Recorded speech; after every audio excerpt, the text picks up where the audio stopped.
This episode is brought to you by audiobooks by Grima Wormtongue. We promise not to ensnare you to the will of Saruman the White. Disclaimer, audiobooks by Grima Wormtongue make no guarantees over long-term mental or physical health, ability to serve Rohan and its people, or ability to question where Gondor was when Westfold fell.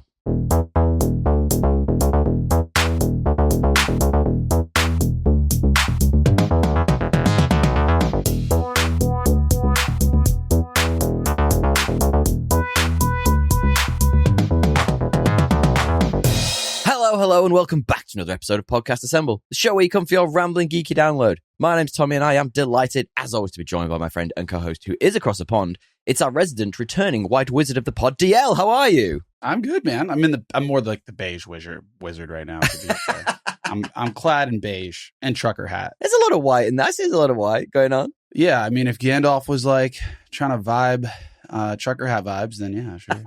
Dude, I can imagine Gandalf like with a trucker hat and his staff, just get AI on it immediately. Like someone's already made that, surely. Evangelizing the Rust Belt and the battleground states. Yeah, I could see it. I think it's pronounced Jandalf. Jandalf, by the way. Jandalf. Gondalf. Jandalf the White.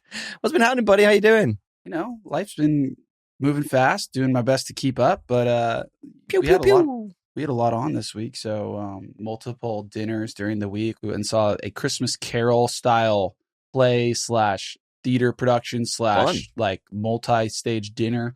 You know, Gil loves a show, and so I tried to surprise her with something, which was I enjoyed it. It was different. It's like, I don't mind it. Was it an experience? Yeah, it was like a theater. It was like a theater experience with band reading of Charles Dickens' A Christmas Carol with a feast in between. That's wild. But it was like one guy. It was pretty impressive what he did, to be honest. But he was playing all the characters. I was like, by the end of it, I was like, man, he must be exhausted. It's like break your neck, whiplash. Yeah, no, exactly. It's like a monologue reading where he's like the narrator. He plays each character. He's talking to himself. There's like, he's engaging the audience. I was like, this is actually really hard to do what he's done. It's very impressive. That's so much stuff. That sounds so interesting, though. Was it long? Like, how long was like the dinner / experience? Yeah, I mean, it wasn't short. It started at 7, and we were probably out by like, I don't know, 10 or 11. I mean, for a guy to be talking that long, that's a hefty chunk of time. Yeah, and he gets breaks because you're eating. Almost like being a podcaster. Very different than a podcaster. He was like emotive. He was so emotive and like yelling, and like it's much more emotionally tolling. I think this is quite casual by comparison. Well, it's silly season here for us, so my partner is out literally every night for the next like 3 weeks with customers or, entertaining and stuff. You getting to do a lot of that yet, or are you still early doors? I mean, I don't know if it's just me or people don't. I just don't think people go out to the city as much anymore. So it's like pretty hard to. Really? Yeah. I mean, customers don't all live there. So like they're only choosing one day to really go to the office. And I think post-COVID, it's like kind of cut down on that. But no, I mean, right now, I'm not in any deals late enough where I would be like hosting and I have no customers. It's a startup. So it's like, yeah, right. Those will come, I think. I think we'll be doing a bit of that in 2 weeks' time at like one of these big conferences. And then again, when our CEO's in town. But it's a little bit different. Right now, it's kind of like build pipeline mode. I'm early days at a small company. Yeah.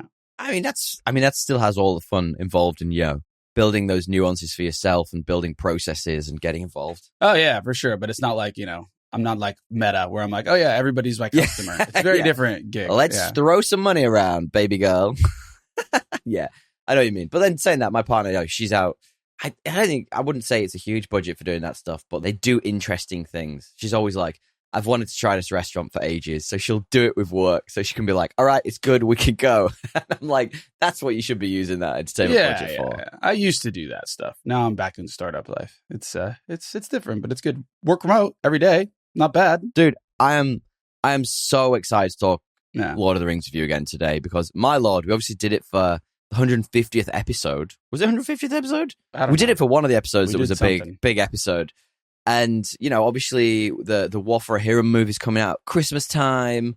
So this is like a foundational movie for me. We've talked about it before, but like, God, I'm excited. I'm just excited. Who is producing that, the Rohirrim one? You see, it says it's coming from the mind of Peter Jackson, but I don't think he does animation. So unless he helped do the direction of it, I'm not 100% sure. We'll have to talk about it when it comes out.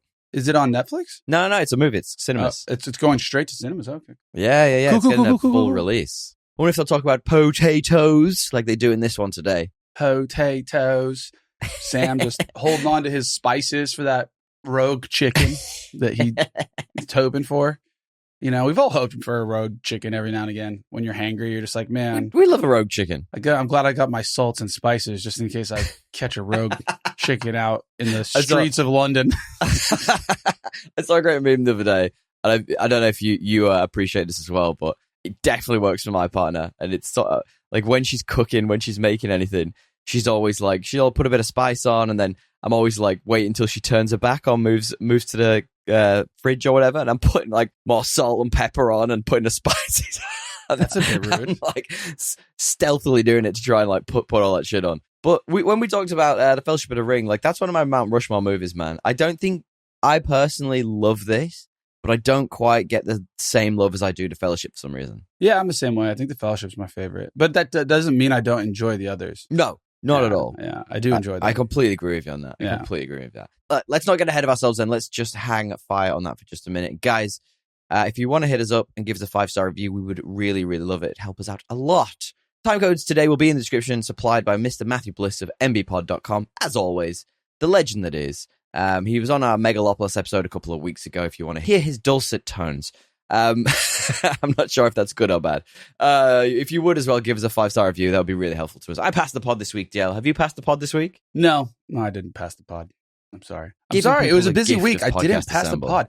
But you do. You don't have to pass it every week. But I'm here, and that's partly what matters. That's the main thing. You got to show up. You're here. Otherwise, there's no pod to pass. That's what I care about. That's not true. You got to show up. Reeg would just come in and drop a mic and sub in. To be fair, he's just a pod slut.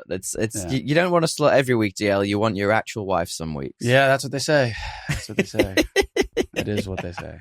Dude, what have you been up to? What's been happening? Other than that Christmas Carol show, I had a couple friends in town visiting for dinner. Fun. From San Francisco. So hung out with them and frankly, like not much, man. I haven't had a chance. I've been trying to go watch The Penguin, but I just never have time. Oh yeah. Maybe I will, tonight and tomorrow. But oh man, you should really get into it. It's really good. Yeah, I want to. It's just, there's so many things to do, so little time, so many things. There's a lot of things to do. And I'm frankly like, I'm sure it's good, but I'm like, is it like that good?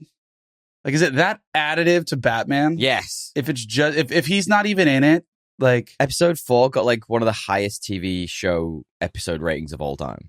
It's like up there with The Sopranos. But is it kind of like the Joker where it's just like random? Like, does it absolutely fucking not? Not the second one, the first. It picks up like a couple of days after the end of the Batman movie. So the Batman movie obviously ends with the Riddler basically flooding Gotham. And it kind of deals with the fallout of that. Obviously, Carmine Falcone dies in it. So it's other crime families trying to fill the void.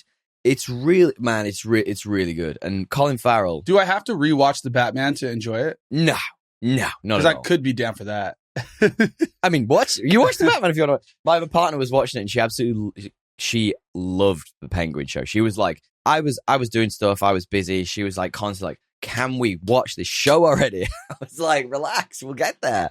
But yeah, so I'm telling you, it's really good, man. And if it's an excuse to rewatch the Batman, maybe you should. Maybe I should. I did start an audiobook because that's all I have time for right now. While I'm like working, I just listen to audiobooks. I did start the other trilogy by the guy that wrote The Will of the Many. He has like a first trilogy. Oh, I've heard about like Lycania series or something. I got like 2 minutes in and I was like, oh, I'm not. You know when like a new fantasy series just starts throwing all sorts of shit at you? Definitely. You're just like, oh, I was just like, I'm not in learning mode. Sorry, guys. And I pivoted to listening to the Lord of the Rings audiobook with what's his name? Who? To prepare for this. Andy Serkis? Andy Serkis, yeah. Yes, I heard that's good. And I got like, I'm pretty far in. I'm like, maybe like, where are they? They're like at Rivendell about to leave kind of thing. So it's like, oh shit, you're really far then. Yeah. That's epic. That's so cool. I can't even imagine Andy Serkis. Does he do like different voices for all the characters? Like I remember listening to the Harry Potter audiobook with Stephen Fry, and he does like a good Hagrid and all this stuff, you know? Yeah. He does that stuff. Oh, nice. He does that stuff. I don't know if it's as good as the Harry Potter ones, but He had some that were really good, like the fucking like Gollum.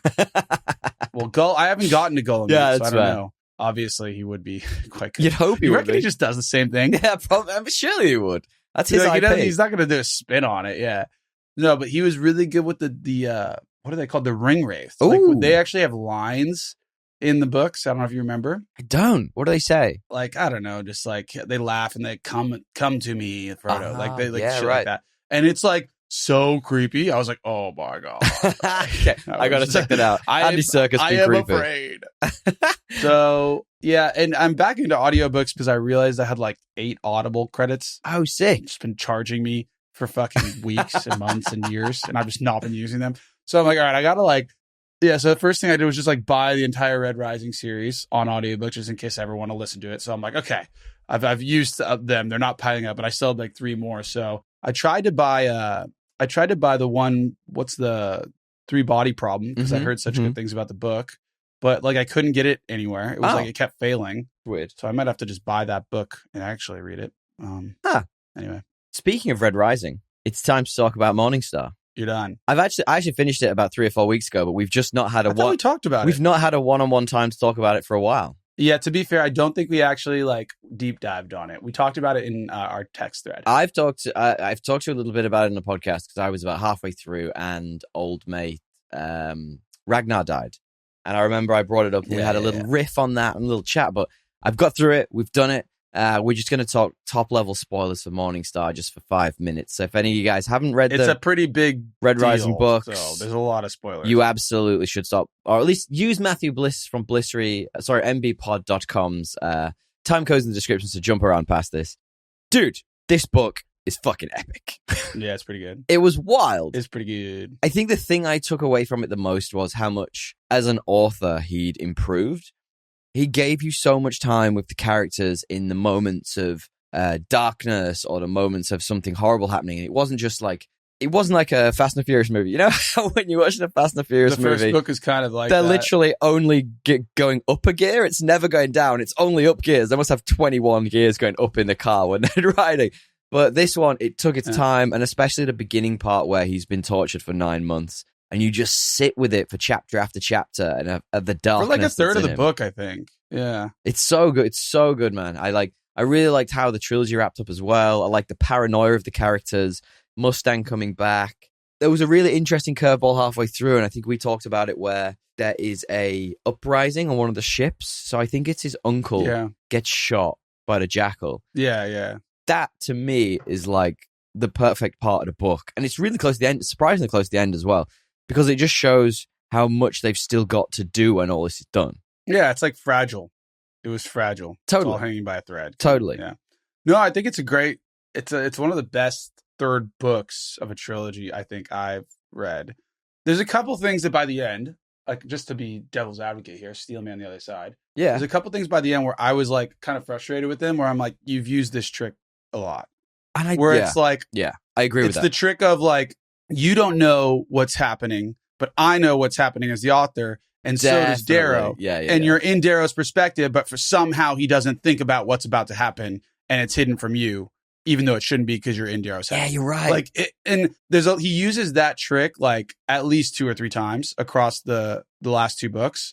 And then by the last one, where it's like how they get into the Dragon's Maw, which is like the final sequence, I was kind of like, all right, guys, like think of a better way to. But it was so fun. And are you talking about when Cassius pretends to shoot Severo? They pretend to, and I understand why he did it, but I'm like, you kind of, if you're going to use that for your final like culmination, and on reread, because I have redone it on audiobook actually, the Morningstar, there are hints. Okay, but like there's enough hints where it's like it's unrealistic that he wouldn't think about more of the plan that's coming, and you're kind of like pulled out of it, like, well, he obviously put his thumb on the scale here to not spoil what's going to happen. Totally. And I kind of wish there was a bet, like he found a little bit less of a manufactured way to do that. And it got to the point where I was like, man, a lot had to go right for them to execute that plan. Yeah, which is like, I kind of wish there was a little bit of like more circumstance where it was like they got a bit lucky.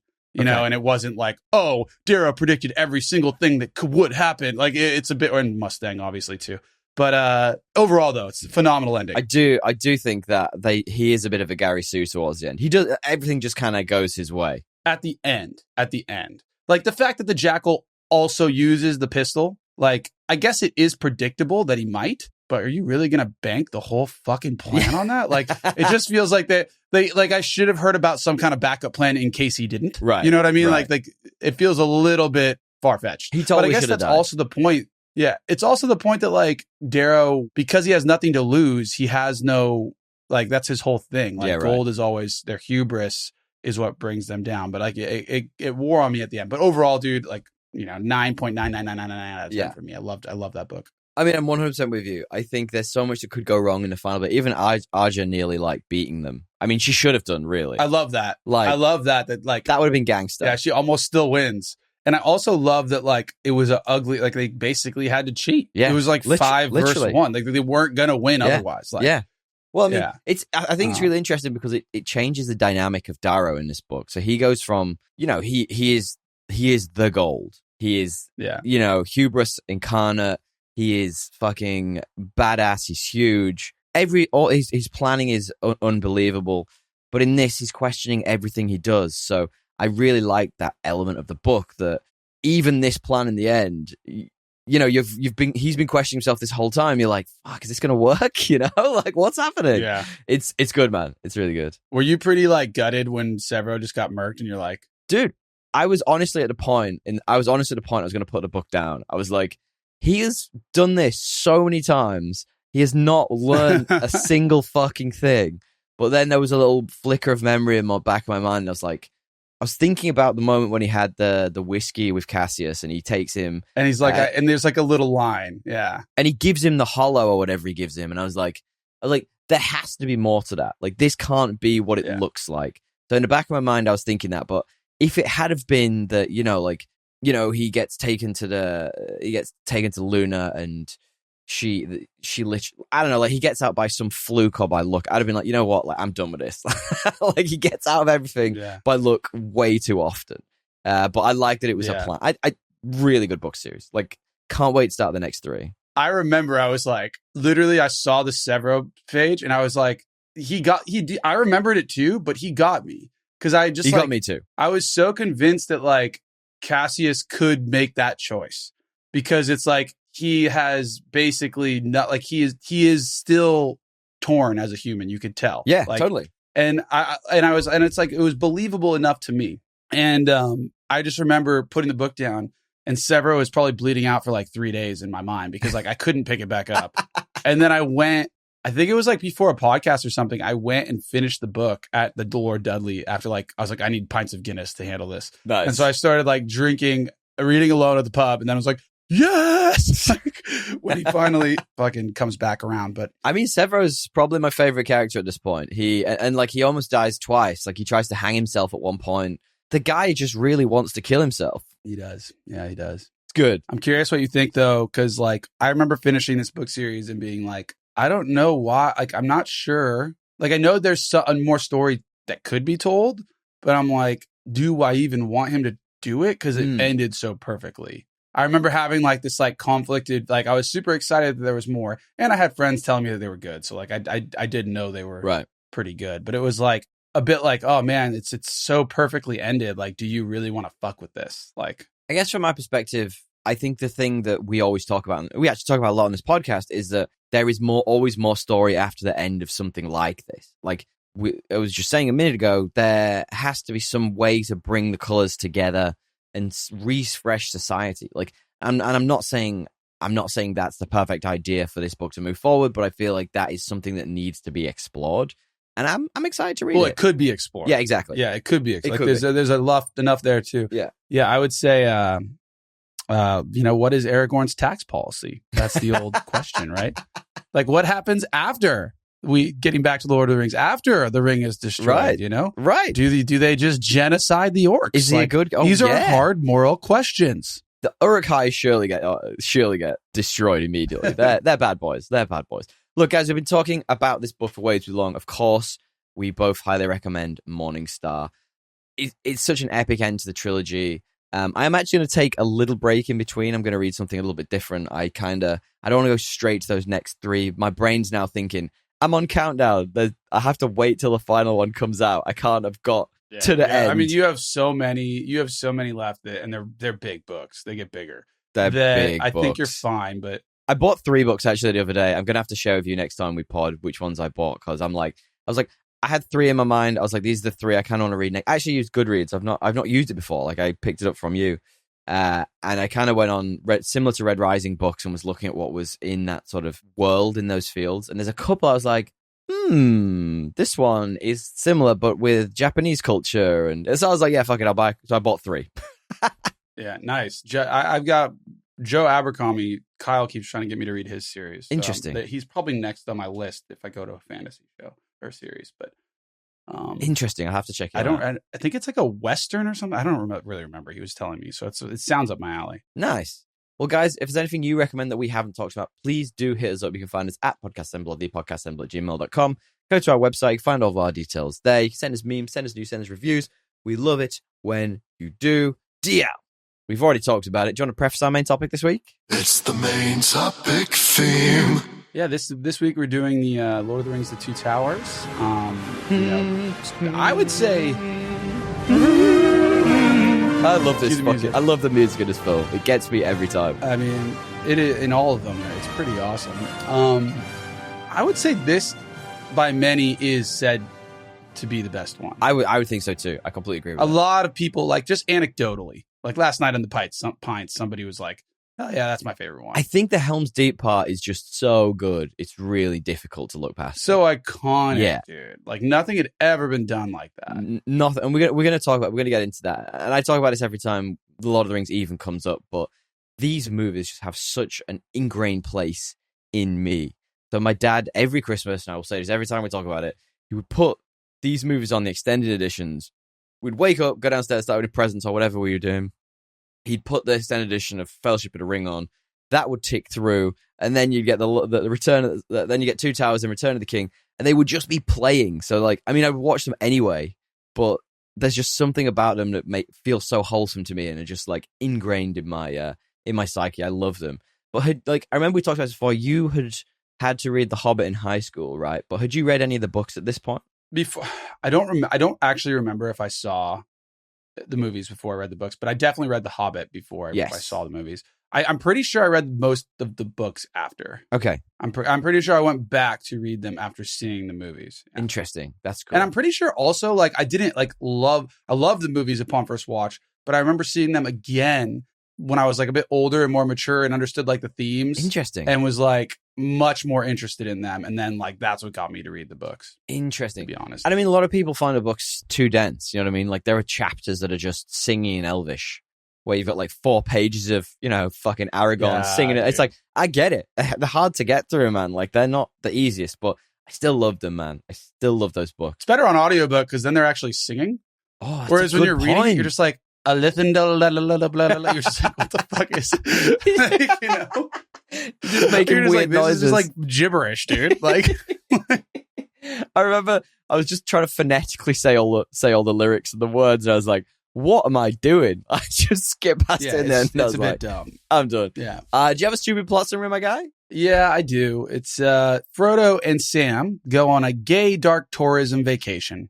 Pippin and Merry become arborists. Aragorn's a good boy on their lad's trip to Helm's Deep, proving to the ladies that you really don't have to worry. And we are thinking about Rome.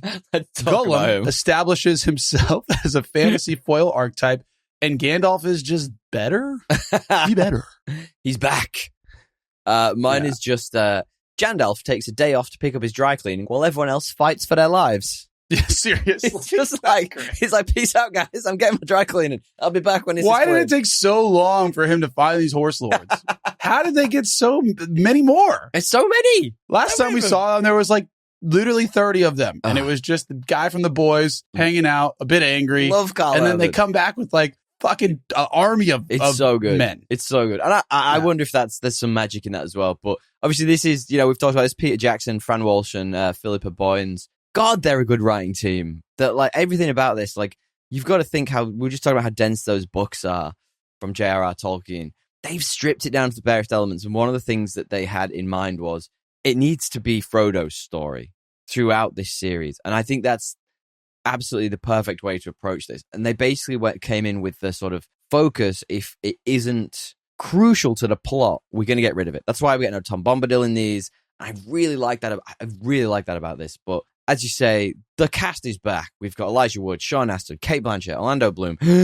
We've got Billy Boyd. We've got Christopher Lee. What a legend, by the way. We've got Ian McKellen. We've got so many more. Viggo Mortensen. Hugo Weaving's back. Liv Tyler's back. But I want to give a big shout out to the newer characters. A couple of ones that I really love. So like Brad Dourif as Wormtongue. I don't think I've ever seen a character as creepy and slimy and just hideous. I love him. We've obviously got Bernard Hill as Theoden, Miranda Otto as Éowyn. Theoden King. Right? Yeah, my man. Can I just say, though, Theoden King seems a bit washed up, bro.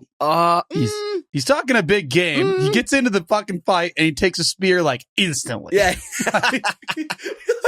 Instantly injured, and they're like, straight up, baby. Make way. He just needed a reason to sit down for a bit. I was like, I don't know though, but talking of Éowyn, like the most gaslighted person on screen I've ever seen in my entire life. Just constant gaslighting from every angle. Yeah, I mean, Éowyn, she just needs to know, like, he's trying to be nice about it. Well, I don't know. I mean, he's trying to be nice about it. You can only say no so many times. Anyway, no, what about, you're not going to talk about old David Wenham? We haven't got there yet. I was going through the list of all these new characters. I love Faramir in this. He's amazing. And Eomer, who's like you mentioned, Carl Urban before. Carl Urban, by the way, let's talk about the Carl Urban cinematic universe. He is in all of the good films. Carl Urban. Who is this? Carl Urban. You know him. He's in The Boys. He's in What's his role? He's... Carl, yeah. Aemon. What am I saying? Aemon, of course. He's the Horse Lord. Yeah, of course.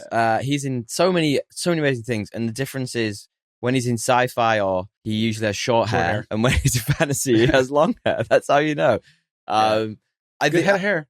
They just have done such an amazing job with this cast. It's just baffling to me they got everything right first time round. Do you know what I mean? Yeah, it is impressive. I don't think there's like a casting that's bad. I know I've seen this movie so many times, and it's just iconic. It has some of the best action scenes ever.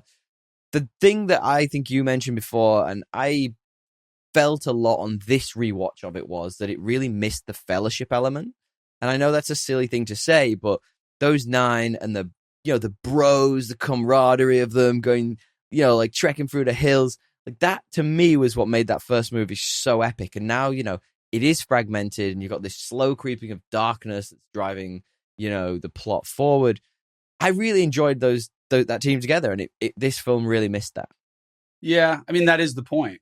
Totally. Like, that is the entire point. And it's like Frodo has to do it alone, and Aragorn can no longer, hide from his destiny. That's the whole core point of the movie. Totally.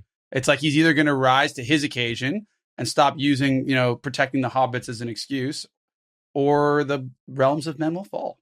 And such is his dilemma. Tell you what's so interesting about this was these films were filmed back to back to back, or, all at once, probably more accurately. I thought the last 2 were filmed back to back. No, the whole thing was over 438 days. That's basically the better part of a year and a half. Just basically throughout New Zealand. It's a phenomenal undertaking. The thing that I find so fascinating about it is they got so much time planning and making sure everything was meticulously crafted down to the final detail. You just wouldn't get that these days. No, you wouldn't. I mean, I hope you can, because I think it'd be cool to do that.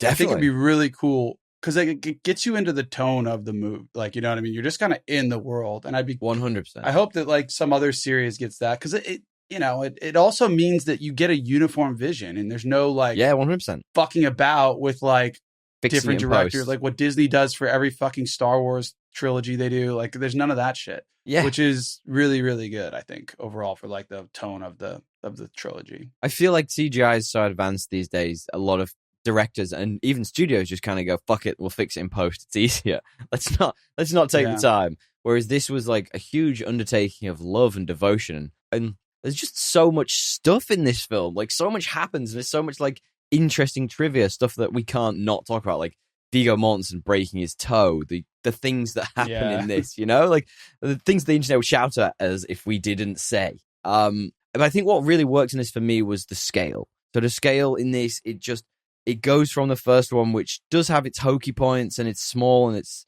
Hobbiton, and then it grows. But in this, you just go like bigger and badder and more awesome. And I fucking love that about this. Damn, dude. I think what I really like about it is it's become, you see the scale and like you see the and you, in both story and in scope, like vastly expand. And there's like a creeping dread in the Fellowship of like, oh man, these like every now and again there's like this, definitely there's like these dark riders or black riders, and they're scary. But this is like the part where you're like, holy shit, I understand what the cost of losing looks like. You know what I mean? And the cost of definitely the stakes. I really, you feel that. You feel like you see the Theoden little village, and you're like, that's who's fighting against the Uruk-hai. Like, these guys are fucked. Like, Rohan is tiny. It's like a little stone wall, dude. Like, you're just like, these guys are toast. And even I love, my favorite part might be in the movie when what's his name? Orlando Bloom, Legolas. We're taking the hobbits to Isengard. To Isengard. Is that what you're going to say? Yeah, that part for sure. That was it. Yeah. No, when they're preparing for the Battle of Helm's Deep, and there's like 300 people, and they're all just like kids and old dudes. And he's like, we're fucked. It's like really good acting, because he's looking around and he's like, they're scared. And then he switches, because he loses control. He switches to Elvish so that only Aragorn will understand. And he says, they're all gonna fucking die, bro. And I always think about that scene, right? Because it's really funny, because Aragorn and him have this conversation in Elvish, and everyone's just looking at him like, what the fuck? And then Aragorn just goes, well, I will die as one of them. And then you're like, whoa, what the fuck? Well, I think that is the point, because he's like, he's voicing the truth of the matter, and he's saying, look, if that's our fate, like, I'm here with them to inspire them. Totally. Like, hey, we're not going to abandon them. And he's like, there's no need we don't need to hide this truth in Elvish. I'm going to speak it. Like, it's a very symbolic moment. Totally. It's probably my favorite part of the movie, is that interaction. I agree. That is awesome. And there are so many little moments like that. I wanted to call out probably later on, but I'll do it now. Ian McKellen as Gandalf returning, and he has this just moment where, and it's just such beautiful acting. And he sort of says like, Gandalf, yes, that is what they used to call me. And there's like a cheeky glint in his eye, and it's just beautiful. It's just, it's those little moments that make this, and it's just really great direction, to be quite perfectly honest with you. I was wondering about Gandalf, actually, thinking about that. So I was watching it back, and it is one of the things that takes me out of this a little bit, is some of the CGI. Janky CGI for me takes me out a lot, but I always wondered about that Balrog fight, because they expand on it at the beginning. So obviously in the Fellowship, he falls with the Balrog, and that's the end of Gandalf for that moment. But do you think them showing that fight is just more of a metaphor for his sort of metamorphosis than actually him physically fighting the Balrog? Well, I mean, it's both. Sure. I mean, like that. I think that's the point. It's like they had to show it like in film, you kind of have to have a physical representation of it. True. But I think it is also like his spiritual triumph over like this dark force from like, there's obviously some metaphysical, like mythical shit going on if you read the book. But what I'll say is you said, oh, last time when we watched, I remember this, when we watched the Fellowship, the Balrog, and I was like, no, I thought it stood up. In this one, it doesn't. Yeah, no. Yeah, no. When there's a lot more Balrog and a lot more moving, and it doesn't hold up the same way. Like, because it's like it's in the daylight instead of like in the darkness for a bit of it, and you're just like, ooh. And the other thing as well is Gollum. Like, that is a masterpiece, and I will always hold that up as one of my favorite pieces of CGI ever. But there are times when I'm looking at that, times. Oh, it's not great. For the most part, holds up. For the most part, really good. For the most part, for like what it could be, like it could be way worse. But like you can imagine a remaster of this with the guys that did Planet of the Apes. Well, this is those guys. Better. This is wetter. This is just way before the technology caught up to what they wanted to do. And I've got some great trivia bits about that, how they actually created this. This was the first time a person was on set in one of those suits properly. Yeah, that makes sense. And speaking of CGI, man, I fucking love the Ents. What an amazing set of creatures to just include in this world. They're just so freaking cool. Oh, yeah, they're pretty cool. They're just wild. I like their return into the show. Their show version of the Ents was pretty cool, too. Okay. They were only in it Actually, have you seen it? I don't want to. I finished the spoil it. first season. I haven't got to the new season yet. Okay, yeah, they show up in the second randomly, but did they kill Christopher Lee in the second? Did they wipe out Isengard? No, that's one of my favorite scenes, by the way. When the Ents just come back around, fuck, that's cool. Yeah, and when he's like on fire and he just douses his head. Yeah, you just see him jogging. I was like, that's sick. I think this movie, it's a long picture, right? Like it never felt long to me. Like it's so engrossing. There's not a point where I'm like, I'm bored of this. Do you know what I mean? No, I think they do a great job pacing wise of switching between the stories. Definitely. Like you're never like involved in one for too long. The interesting thing to me, like Sauron was always such a weird villain because he's just this eye. Yes. Right. And this dark thing. And so when you go back to the show and you get this other version of him, it's very interesting, like to compare them. I don't know. I mean, I know that's not the point of the pod today, but like it actually, to me, this show is adding value to rewatching this. Cool. Because there's a line in the book, and I think it's even in the movie. It might be in the first one, where he says he craves this ring the most, A, because it binds all the others, but B, because he sacrificed a part of himself to make it. Right. And it's this interesting concept of like, we're obviously going to see what that sacrifice is in the show. And it obviously has something to do with how he just becomes this big floating fucking eye instead of like a good looking English chap. So it's like, or Aussie chap, Melbourne boy. The show is actually adding value for, like, I'm excited to go see that transformation and like what that big sacrifice is going to be in dark magic that he creates has to the ring. chop off his foreskin. That's a sacrifice he has to make. Yeah, he's this little circumcision. Yes, he's the original the ring. I don't know, man. That's so interesting. I didn't even think about that. So, because that in itself is a metamorphosis from being, a physical being to whatever the fuck the flying red eye is. Some tower eye. Yeah. Like, how do you? I mean, like we talked about this last time. It's obviously where not J.R.R. Tolkien. That's who wrote this book. J.K. Rowling stole the ideas from Horcruxes from what I can gather from it seems incredibly similar in a weird way. But having that and having, if you think about the first book of Harry Potter, when Voldemort is less than a spirit, or however she explains it, that's kind of what Sauron feels like to me in this, but in a way more imposing. Yeah. I mean, it's less ethereal. I feel like Horcruxes are different enough that she added to the lore there. Totally. But yeah. Well, this is the blueprint. I thought the Horcrux thing was actually quite well done. I just didn't love how fast it all fell into place for Harry Potter in the end. To be honest, as a side note. Yeah. It feels like it felt a bit rushed. Yeah, that should be weaved through the books a little bit more. You know what I mean? I think this world, though, like speaking of the ethereal eye, this film, and not only in that terms of action, but also the world building, it feels like it expands in really natural and organic ways. Like from the first movie, like you get a very specific view of a big world, and you see a lot of it. But in this, it expands more, and you get to go to Rohan and meet the riders, and you've got Ithilien, and you even go to the outskirts of Mordor, and it just feels more real and expansive to me. And I really like that about this. Yeah. No, I mean, the views are awesome. Yes. It's pretty fun. New Zealand really kills it. Reminds me of Queenstown, man. Oh, man. I need to go back to New Zealand. New Zealand's the bomb. Yeah. I love that place. It's a bit of a grubby movie, though. Like, it's definitely... and that's one of the things I really like about this. And I laugh to myself whenever I look at this. My mum, when I was growing up, always instilled in me that you had to have clean fingernails at all times. But, like, these guys... They're actually living this life. It feels like they are. They've all got, grubby fingernails. They're all covered in dirt all the time. When Aragorn falls off his horse and gets covered in mud, that stays with him for ages with it in the film. And those little details really make it feel less pristine Hollywood clean that you get these days. I love the miniatures. I loved all of it. Ooh, there's some interesting things about miniatures and bigatures, which we'll talk about. What's your favorite performance in this then? That's a good question. I'd have to think about it, man. I think Sam's obviously really good. I think it's got to be Andy Serkis. Okay, with his introduction into Go, like the conversations with himself, Definitely. Kind of thing. Like it's pretty hard, and shortly followed by Viggo. This is his kind of.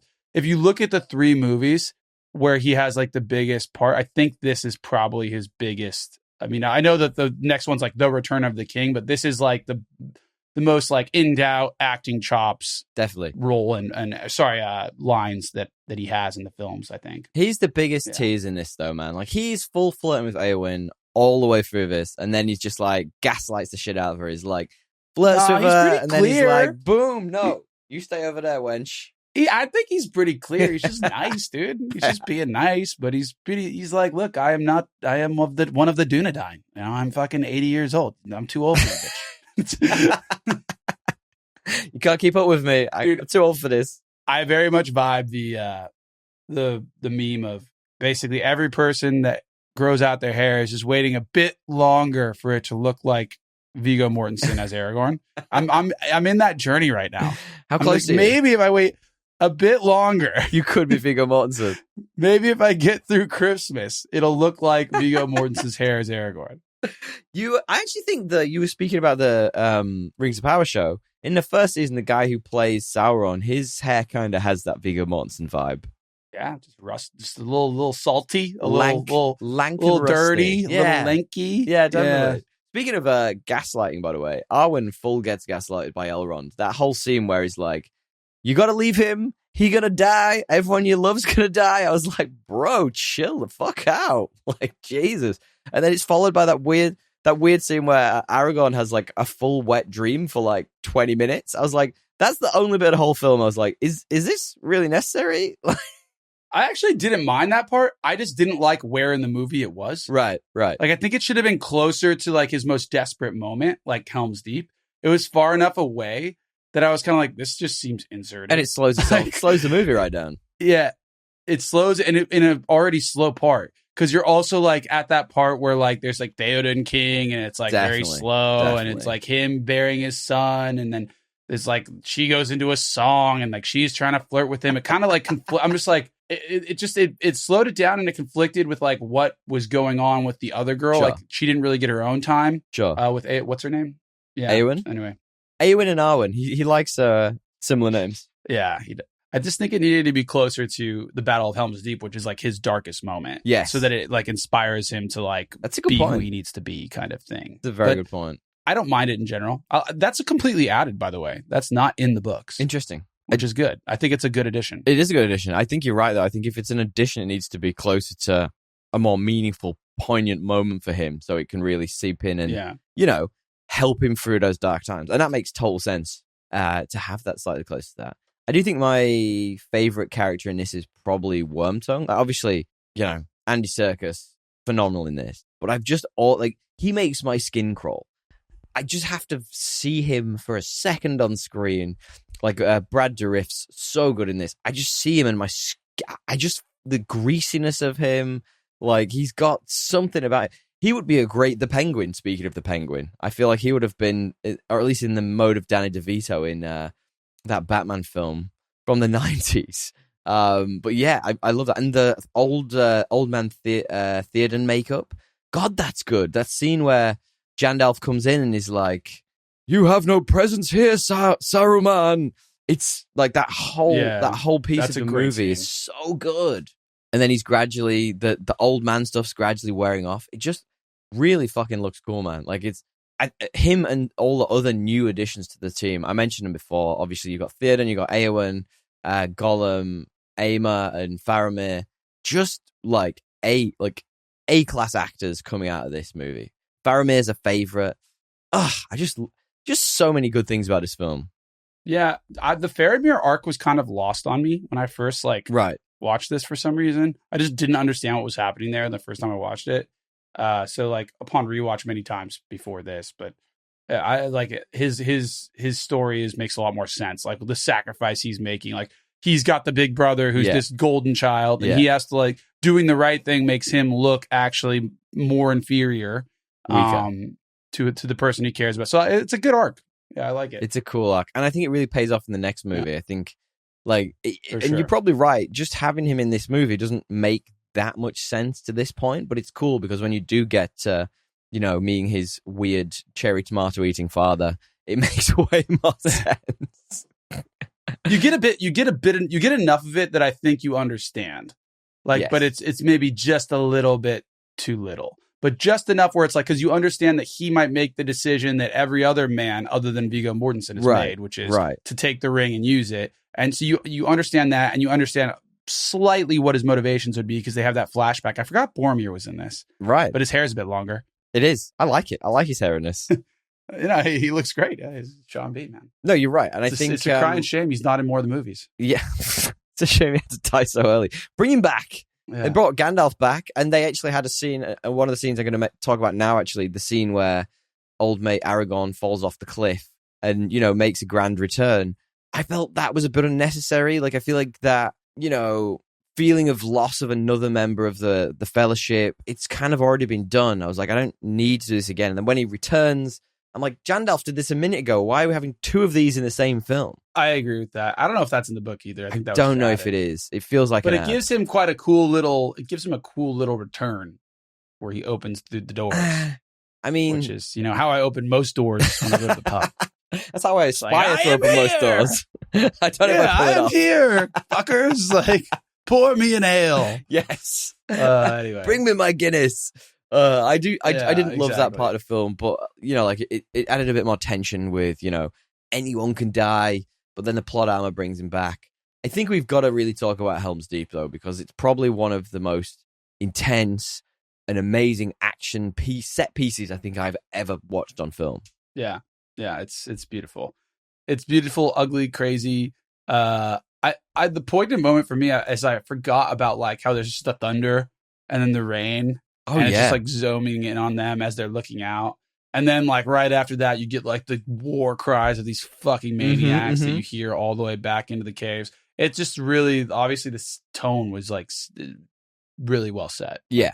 Just extremely, extremely vibes. Yeah. Completely agree. 100% agree. And it was basically edited down from 20 hours of footage. 20! Shot over 4 months. Just imagine being that wet for that long. Because it's constantly fucking raining in that scene. Fuck, man. You'd get some serious, some gout or some shit from doing that, wouldn't you? Well, I also, the parts that take me out of Helm's Deep a bit, and I get it, because, Aragorn's supposed to be this, other race, right? He's supposed to be, the Dunedain. He's, special. And the elves are obviously, elves. And I don't know what special. The dwarves have going on for them. Yeah, the dwarves, somehow apparently they're also pretty cool. But point being, they do stuff where they just go around the gate and that part where he throws him and they're just on. It's a bit much. I'm like, guys, definitely you would be overwhelmed.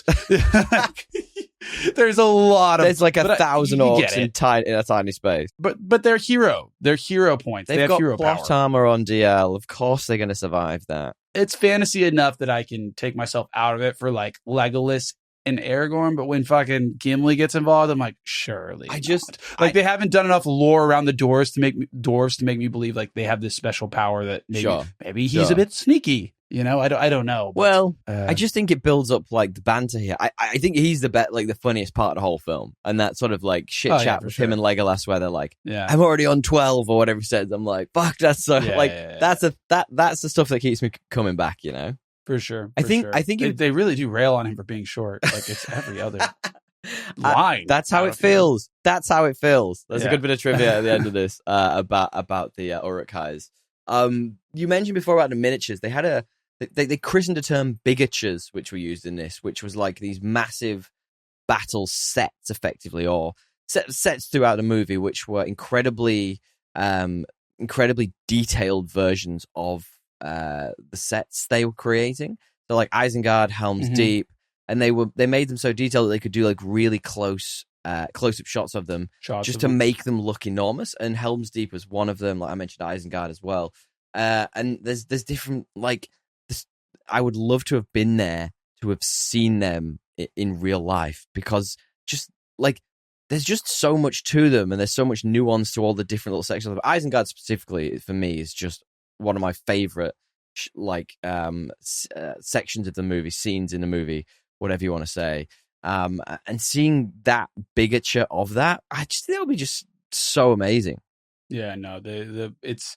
What do they call it? The Mines of Isengard and then Helm's Deep, those two sets. You can they zoom out a bunch and they do these crazy one shots. I don't know how much of it's real, how much of it's CGI. It's really hard to tell. But that's kind of the point, I guess. It's fucking cool.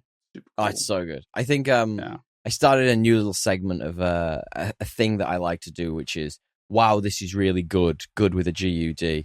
And I think one of my other favorite action scenes of this movie which is really good, is when Pippin like wakes up the Ents and he takes Treebeard to the edge of the forest where Isengard is, and he sees all the trees ripped up, and there's that moment where he's like, oh man, it's fucking so epic. Well, the animation is so good because it's like so adequately slow, given like how slow they've been before. It's like you see it well before the tree does, and then his reaction, even though it's slow, is like fast by comparison. Love it. So it's like relative to the end, you're like, oh, he is shocked. Yes, because it's like it was quite well animated as well. I wouldn't have been surprised if his hair turned gold in that exact moment and he became a Super Saiyan, because he was full exuding power. He was like, ah, for sure. I feel like Pippin and Merry are like the two characters who like benefit the most from the extended cut. I feel like all their scenes were the ones that were like cut in the original. Like the weed pipe scene is one that was cut. I'm pretty sure the part where they like drink and compare each other's height was cut. Like it's not in the original cut. That's from the books. That's a really interesting scene, because they're slightly bigger than regular hobbits. Yeah, I feel like there's like 2 or 3 like that, and they're all sequences with those two. So they must love the extended edition. Yeah, they actually have a role in the movie. But they're really good. They're really good in this too, man. They bring their A game as well. No, for sure. I have a question for you. Yeah, because we're kind of talking about the Treebeard sequence. What do you think? Do you think Gandalf should have stayed dead? That is a really good question. If you want me to be completely honest, yes. I don't think he adds that much to this in a way where, like, I don't know. It's hard to imagine not having Gandalf the White, who is very different and changed. Like, I want to give Tolkien credit. He's a changed character. Like, he's not the same guy as before. And so you're highlighting, hey, death did change him. Yeah. But I kind of think, like, the fly, and George R. R. Martin's famously said this is why I bring it up. The like "fly you fools" line, and like his death is so impactful that if you left him dead, it might have. It rolls that back. Yeah. And I think the other thing, and the reason that's always irked me a little bit is because this is the fight of men, effectively. Like that's the point of this. They're moving into the age of men. The elves are eventually going to have to leave. There aren't that many dwarves left at this point, or at least out in the world.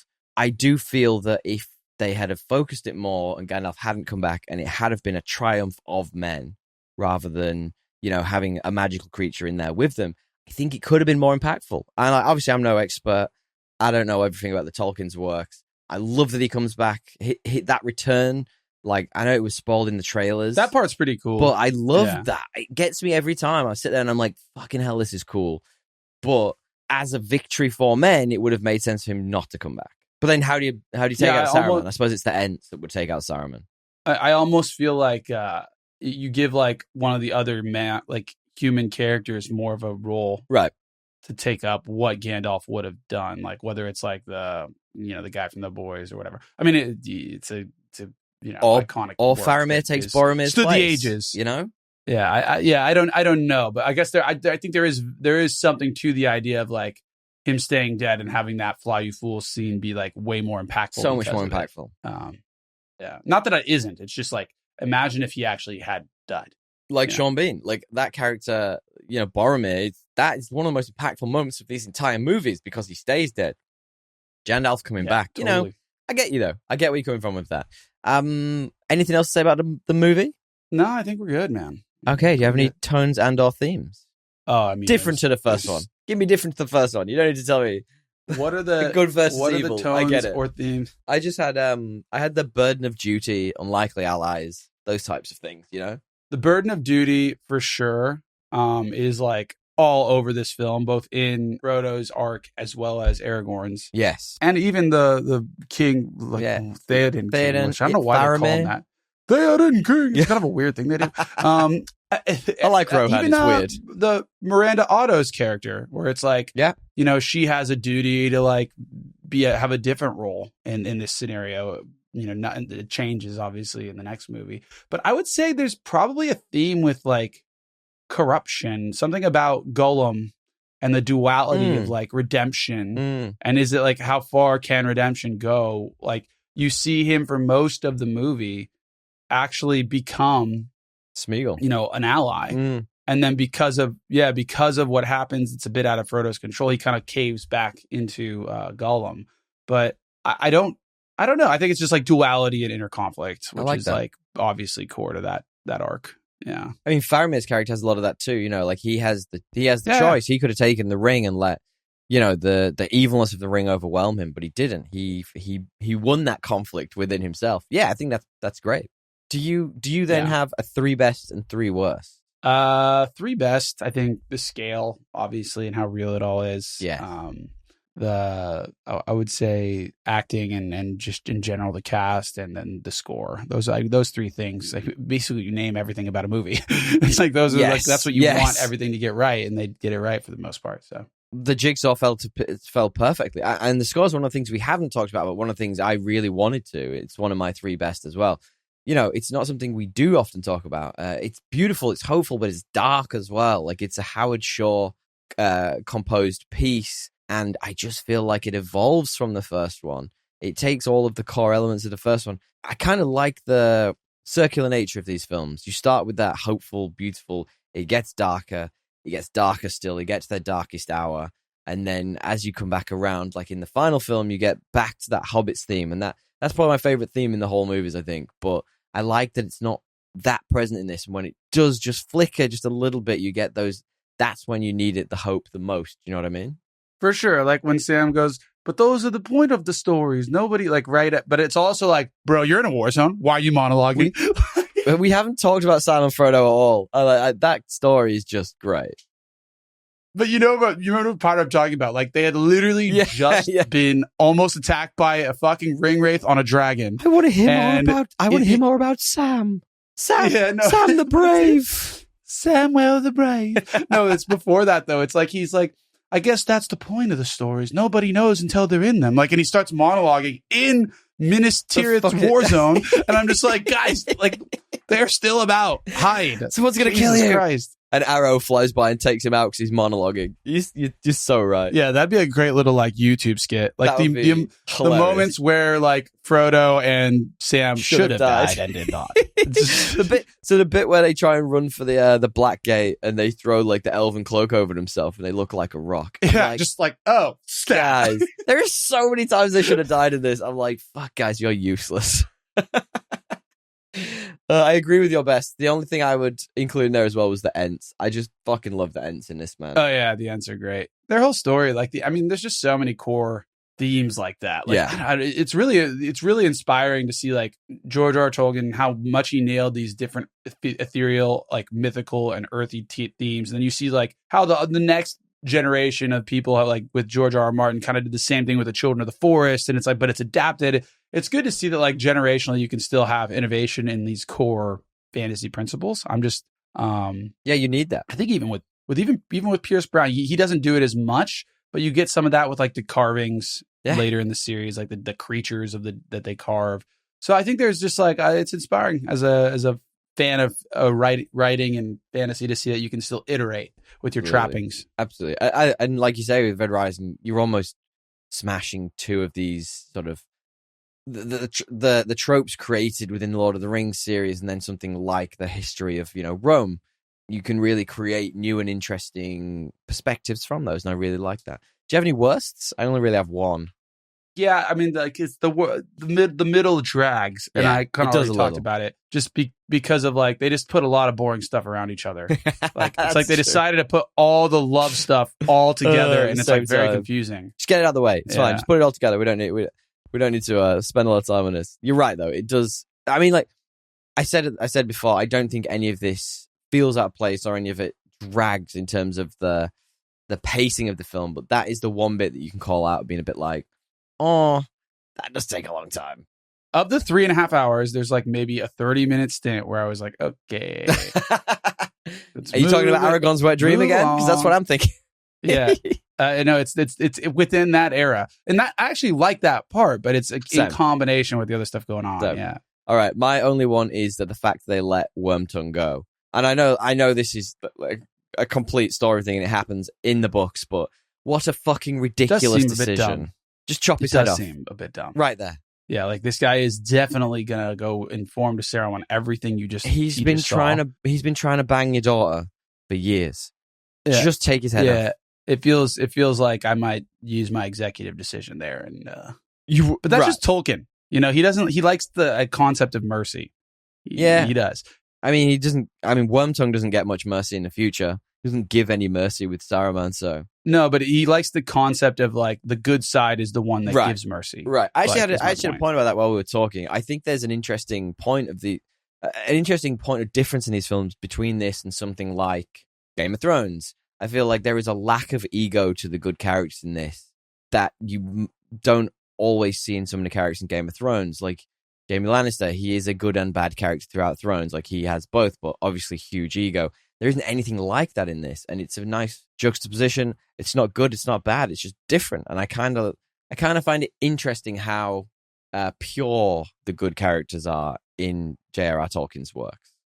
Yeah, I mean, the only character that kind of reminds me of the characters here is Jon Snow. Right. He's like the only one that has that kind of core to him. Yeah. It's interesting. Definitely interesting. All right, then. Let's do this. Let's talk a little bit about the critical reception. Can you guess for me the current IMDb score for this? Oh, God. If there's anything that's 9, it's got to be this. 9.5?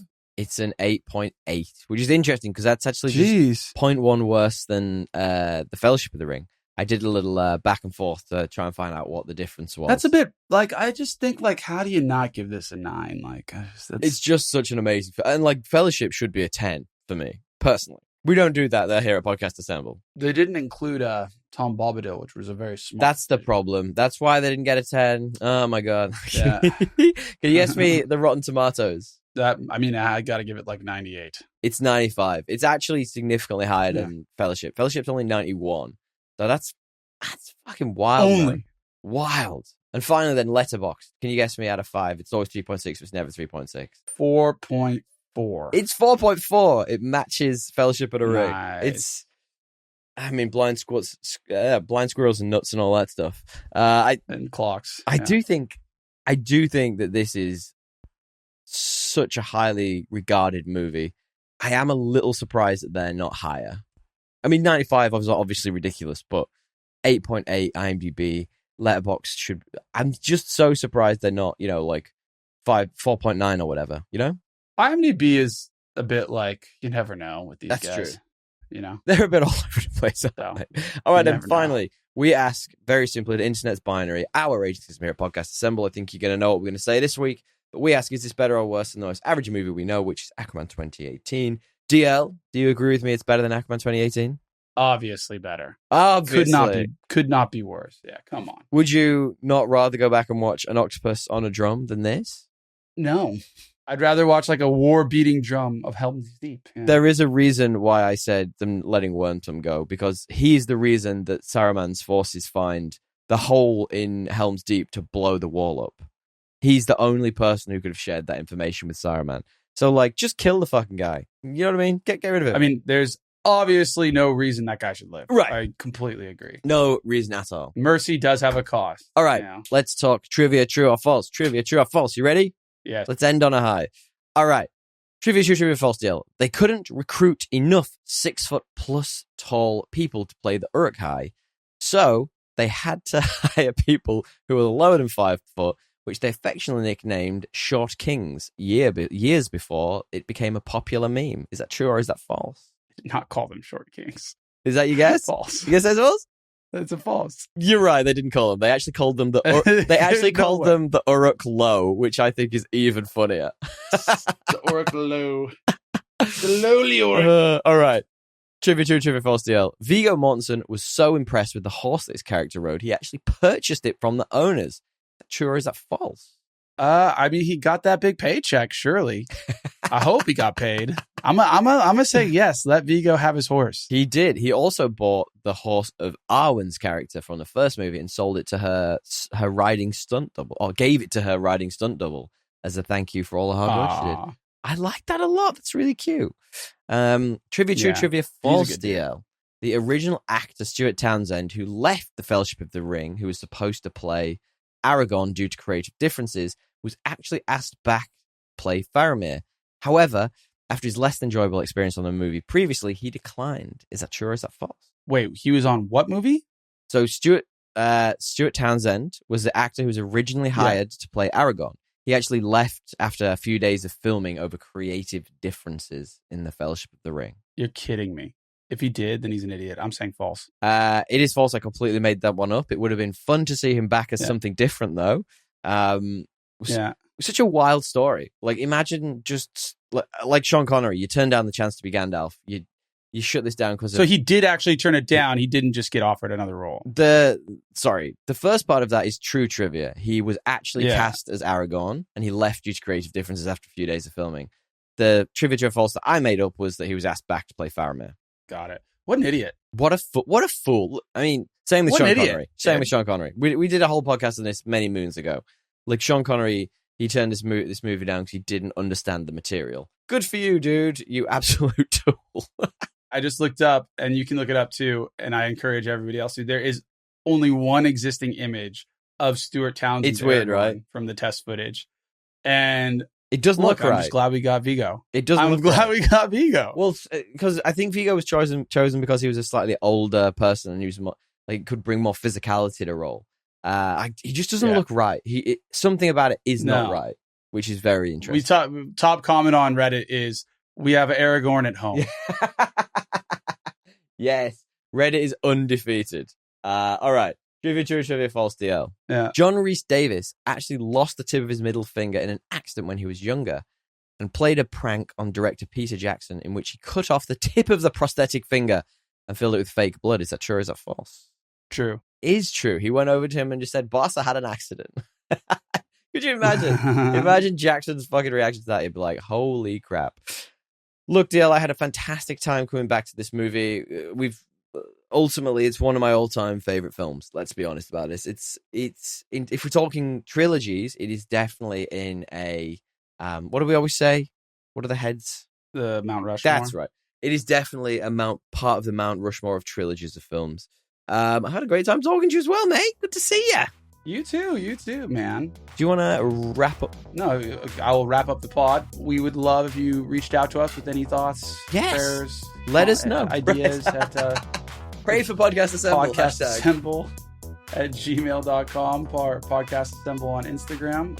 Whatever you so choose. And beyond that, man, I think there's not much else to say other than if you like to podcast yourself but don't like editing, you can let him do it. Matt Bliss for editing and mastering this week's episode. Thank you. If you'd like Matt to be part of your podcasting team, get in touch at business@mbpod.com or head to mbpod.com to find out more about his podcast editing services. If you want to hear his work, you can listen to Coffee with a Podcaster. Very nice. Very good. Wholesome podcast, baby. On topics of podcasting shared over a cup of coffee. And with that, I got to end this episode. My cat is going AWOL outside. I can hear him. Pat dig you guys down. Can't. Tally ho? Yeah. Until next time, tally ho. Tally ho.